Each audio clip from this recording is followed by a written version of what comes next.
여러분 안녕하십니까? 수요일 아침 여수 MBC 뉴스투데이입니다.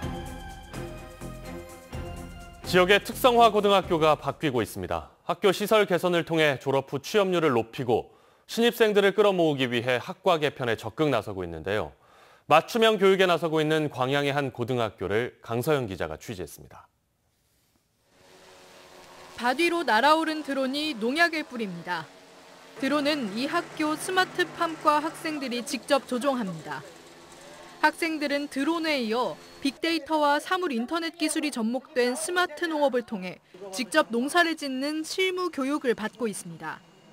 다른 한편에서는 지역 제철소에서 쓰이는 부품들의 작동 원리를 배우며 산업체 맞춤 교육이 이루어집니다.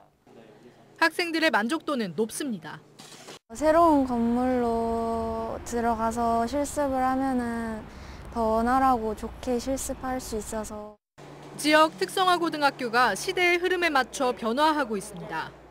광양 하이테코는 올해부터 스마트팜과와 제철기계과, 반려동물과를 새로 만들었습니다. 특성화 고등학교의 취업률은 현장 실습생 산재 사고와 코로나 등의 이유로 5년간 꾸준히 감소해온 상황. 교육계는 이를 감안해 산업구조 변화에 맞는 학과 개편과 시설 확충으로 학생들의 취업률을 높이는 데 주력하고 있습니다. 이번에 광양 하이테코에만 지원금 30억 정도를 들여 첨단 직업교육 실습실을 열었습니다. 과감하게 학과 개편을 해서 우리 아이들의 취업에 도움이 될 수 있도록 했다는, 앞으로 우리 전라남도에 있는 모든 특성화고도 따라 배웠으면 좋겠다는 그런 생각을 하고 있습니다. 교육시설 개선과 학과 개편으로 특성화 고등학교가 새로운 변화를 맞이하고 있습니다. MBC 뉴스 강서영입니다. 오는 2025년부터는 고등학교에서 학점제가 전면적으로 도입됩니다. 학생들이 희망하는 과목을 선택해 배우고 기준 학점만 채우면 졸업을 인정받는 건데요. 일부 학교에서 시범적으로 실시되고 있는데 전면 시행까지는 보완해야 할 점이 많습니다. 한신구 기자입니다. 간호와 기초 수업이 한창인 광주 서강고입니다. 고3 학생들이 정규 수업 시간에 대학 교수로부터 이론 교육을 받고 있습니다. 오는 2025년 고교 학점제 시행을 앞두고 운영되는 학교 간 공동교육과정인데 이 수업을 희망하는 광주의 7개 고교 학생들도 함께하고 있습니다. 적성과 진로에 따라서 스스로 선택할 수 있어서 호응이 좋습니다. 제가 듣고 싶은 수업을 학교에서 들을 수 있다는 점과 고등학교 선생님들이 아닌 교수님들한테 들을 수 있다는 장점이 좋았습니다. 올 1학기 현재 81개 과목이 개설돼 대면이나 온라인 수업으로 운영되고 있는데 학생들의 선택권이 보장된다는 점에서 긍정적인 반응을 얻고 있습니다.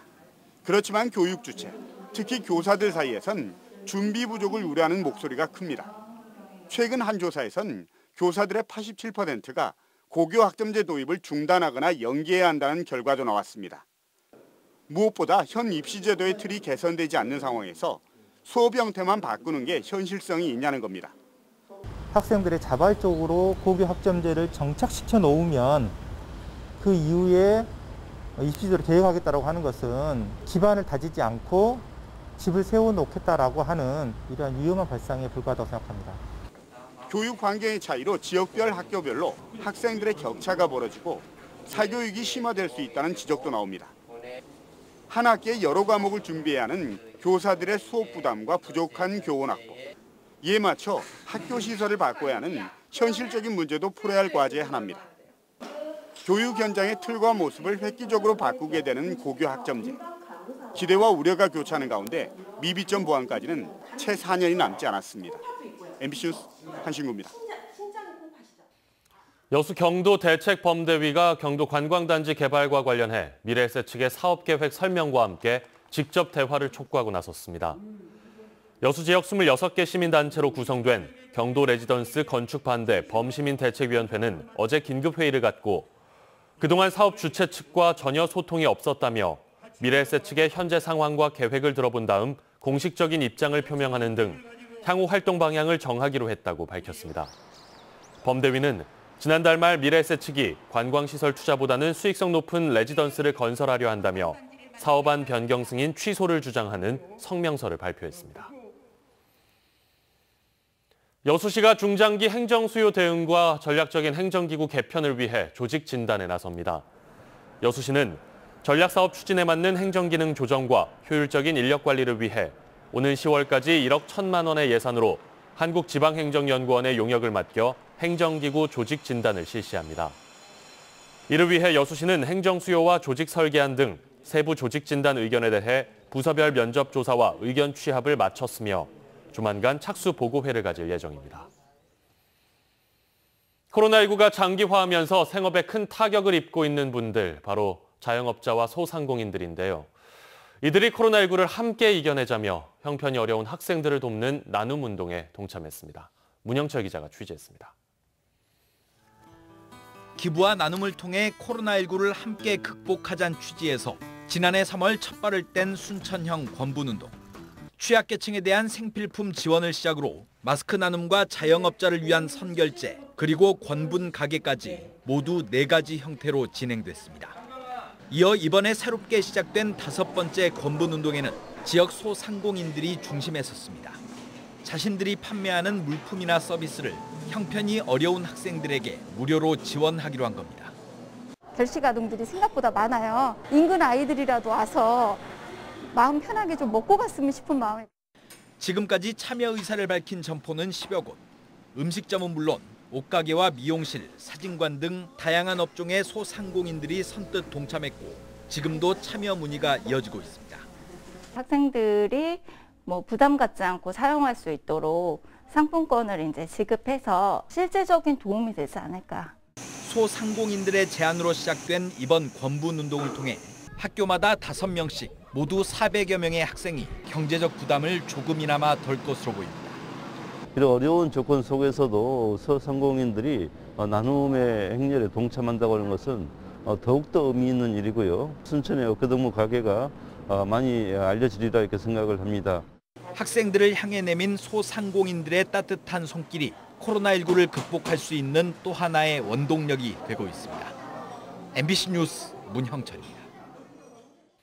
전남도의회 김한종 의장과 이장석 도의회 민주당 원내대표가 지역 국회의원들에게 단합된 모습으로 이낙연 전 민주당 대표를 지지하자고 제안했습니다. 김 의장 등은 전북은 국회의원 8명 가운데 7명이 전북 출신 정세균 전 총리 지지를 선언한 반면 전남 국회의원들은 이낙연 전 대표가 지지율이 잠시 떨어졌다고 해서 관망만 하고 있어 안타깝다고 밝혔습니다. 한편 도의회 의장 등이 민주당 특정 대선 후보를 공개 지지 선언하고 동참을 호소한 것은 이례적인 일로 일부 국회의원과 도의원들의 반발도 일고 있습니다. 더불어민주당 전남도당이 국민소통 민심경청 프로젝트 출범식을 갖고 지역 현안 등 핵심 민생과제에 대해 여론 청취에 나섰습니다. 6월 1일까지 계속되는 민심경청 프로젝트는 도당 소속 10개 지역위원회가 다중집합장소 등에 찾아가는 민주당 부스를 설치해 시민들과 소통하는 방식으로 진행되며 SNS 등 온라인을 통해서도 실시됩니다. 나비와 꽃의 고장으로 유명한 한평군이 축제형 관광에서 체류형 관광으로의 변신을 도모하고 있습니다. 한평 지역 곳곳에 머물 수 있는 관광시설들이 속속 들어서고 있습니다. 김윤 기자입니다. 한평군 돌머리 해수욕장 인근에 위치한 한옥마을입니다. 한평군이 기반시설과 토지를 조성하고 일반에 분양한 곳으로 풍광이 일품입니다. 한옥마을 앞으로는 돌머리 해변까지 이어지는 바다가 펼쳐져 있고 한옥의 추녀 끝이 맑은 하늘과 어우러지며 한껏 멋을 뽐내고 있습니다. 이곳 한옥에서는 하룻밤을 묵어갈 수 있는 민박도 겸업하는 곳이 많아 조용하고 고즈넉한 여행지로 부상하고 있습니다. 전통적인 한옥으로 구성된 마을인데 이렇게 지나가다 보면은 들르고 싶고 한번 들르면은 머물고 싶은 그런 마을입니다. 넓은 호수가 시원스럽게 펼쳐진 한평군 대동제. 호수 가운데 도보다리가 이국적인 풍경을 연출합니다. 다리를 건너면 자연 생태공원의 갖가지 식물과 반달 가슴곰 사육장도 만나볼 수 있습니다. 이곳의 풍경을 밤하늘과 더불어 보내고 싶은 관광객들로 카라반과 글램핑 시설을 갖춘 캠핑장이 인기를 끌고 있습니다. 신축이라서 좀 깔끔하기도 하고 그리고 이제 여러 시설들도 잘 되어 있는 것 같고 또 이제 특히나 여기 앞에 뷰가 좀 펼쳐져 있어서 그게 좀 좋았습니다. 꽃과 나비, 축제의 고장이었던 한평군이 각종 체류형 시설을 갖추면서 머물고 싶은 관광지로 거듭나고 있습니다. MBC 뉴스 김윤입니다. 다음 뉴스입니다. 고흥 녹동에서 여수 거문도를 오가는 신규 여객선이 취항합니다. 여수지방해양수산청은 고흥 녹동에서 여수 거문항로에 기존 평화페리 11호 외에 승객 146명과 차량 17대를 실을 수 있는 3아일랜드호를 취항한다고 밝혔습니다. 3아일랜드호는 166톤에 최고 속력은 13노트로 운항시간은 4시간 30분이 소요됩니다. 전라남도 자치경찰위원회가 공식 출범식을 갖고 도민 친화적 치안 서비스에 최선을 다할 것을 다짐했습니다. 초대 전남자치경찰위원으로는 위원장의 조만형 동신대 경찰행정학과 교수를 비롯해 모두 7명의 위원이 임명됐으며 임기는 3년입니다. 전남자치경찰위원회는 도지사 소속 합의제 행정기관으로 생활안전, 여성, 청소년, 교통 등 자치경찰 사무에 관한 주요 정책의 심의 의결 업무 등을 담당합니다. 전남경찰이 마약 유통의 창구로 꼽히는 외국인 전용 주점 실태 파악에 들어갔습니다. 전남경찰청 마약수사대는 외국인 전용 주점에서 단체 마약 투약이 잇따라 발생함에 따라 외국인 선원과 외국인 노동자가 자주 방문하는 유흥주점들의 현황과 마약 판매책에 대한 첩보를 수집하는 등 관내 외국인 마약 유통 실태를 파악하고 있습니다. 전남경찰은 해경과 지자체 등 유관기관과 협조해 관리와 단속을 강화하겠다고 밝혔습니다. 전남 창조경제혁신센터와 여수시가 미취업 고졸 청년들을 대상으로 취업 연계형 서비스 매니저 양성 사업을 공동 운영합니다. 이번 사업은 여수 지역의 호텔과 리조트 등 지역 관광산업에 취업하려는 미취업 고졸 청년 30명을 대상으로 진행되며 호텔 리조트 경영과 실습, 바리스타와 소믈리에 실무 과정 등 현장 맞춤형 교육이 실시될 예정입니다. 특히 이번 교육의 강사 대부분은 호텔과 리조트에 종사하는 현직 실무진들로 이론보다는 실습 위주의 교육이 가능할 것으로 기대됩니다. 전라남도가 2050 탄소 중립을 선언하고 COP28 유치에 최선을 다하겠다고 밝혔습니다. 김영록 전남지사는 환경부 녹색미래 주간에 맞춰 기후위기 극복을 위한 탄소 중립과 녹색미래 실천 홍보에 집중하기로 했습니다. 우리나라는 지난해 10월 2050 탄소 중립에 동참했고 전남도도 지난 3월 여수에서 2050 탄소 중립 비전을 선포했습니다.